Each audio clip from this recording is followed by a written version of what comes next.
Welcome to The Explainer. Today, we're diving into a story about a search for wisdom, but not the kind you find in books or libraries. We're talking about a kind of knowledge that was believed to be alive, flowing like a secret river just beneath the surface of the world. So, let's just start with the big question that sits at the heart of all this. What if the most profound knowledge, the stuff that can genuinely change who you are, is deliberately kept out of sight?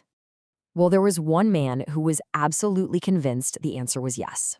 His name was George Gurdjieff, a really enigmatic teacher and explorer who basically dedicated his entire life to finding this exact kind of hidden wisdom.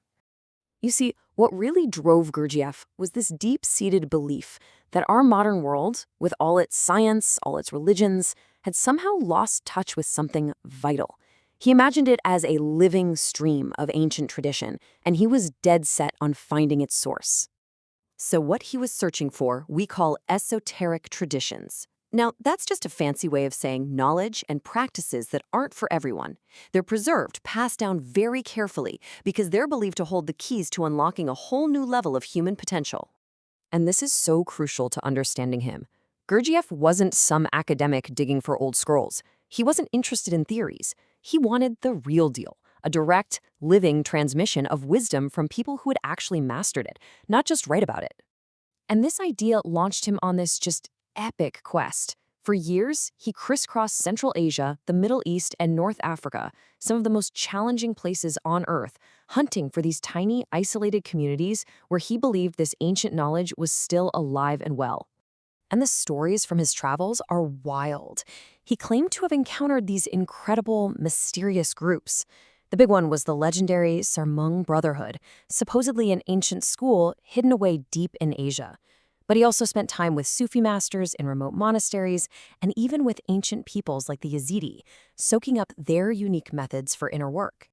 This quote really just nails what he was all about. He understood that reading about a path is one thing, but actually walking it is something else entirely. He wanted the territory, not just the map. He wanted to feel the current, not just hear the story about the river. So, what did he bring back from all these hidden sources? Well, one of the most famous and visible things was a series of incredibly complex exercises he called movements, or sacred dances. But trust me, these were way more than just choreography. The movements are this profound kind of active meditation. They actually force you to split your attention between what your body's doing, the music you're hearing, and what's going on inside you all at the same time. The goal is to balance our intellectual, emotional, and physical selves. But most importantly, they let you watch your own automatic habits and thoughts as they happen. It's a way of learning that completely bypasses language. And that gets us to the absolute core of his teaching. The dances were a tool, right? An external tool for a deeply internal process, the work of self-observation. Gurdjieff's big claim was that most of us, most of the time, are not really awake. We're living in what he called a state of waking sleep. I mean, just look at the difference here. Waking sleep? That's when we're on autopilot, just running on habit. Our reactions are mechanical, our attention is all over the place. The goal is to move towards what he called self-remembering, a state where you are conscious, you are present, your actions are intentional, and you're aware of both yourself and what you're doing. Okay, but this brings us right back to our first question. If this stuff is so great, why hide it? Well, according to the traditions Gurdjieff found, it wasn't about being elitist, it was about preservation. The secrecy was there to protect the teachings from getting watered down or misused by people who weren't ready. It was a way to survive dark times, and it acted like a natural filter, so only the people who were truly serious about the search would ever find it. So let's pull this out of the clouds of grand theory and bring it down to earth, because for Gurdjieff, this was never just about having interesting ideas. It was always about what you could actually do. Now, this path to awakening isn't some instant thing. It's a process, a series of stages. And it all begins with the simple but difficult act of recognizing just how much of our lives are lived on autopilot. But the source material also gives a major warning here. It highlights dangers like just thinking about these ideas without practicing them or getting lost in fake spiritual movements.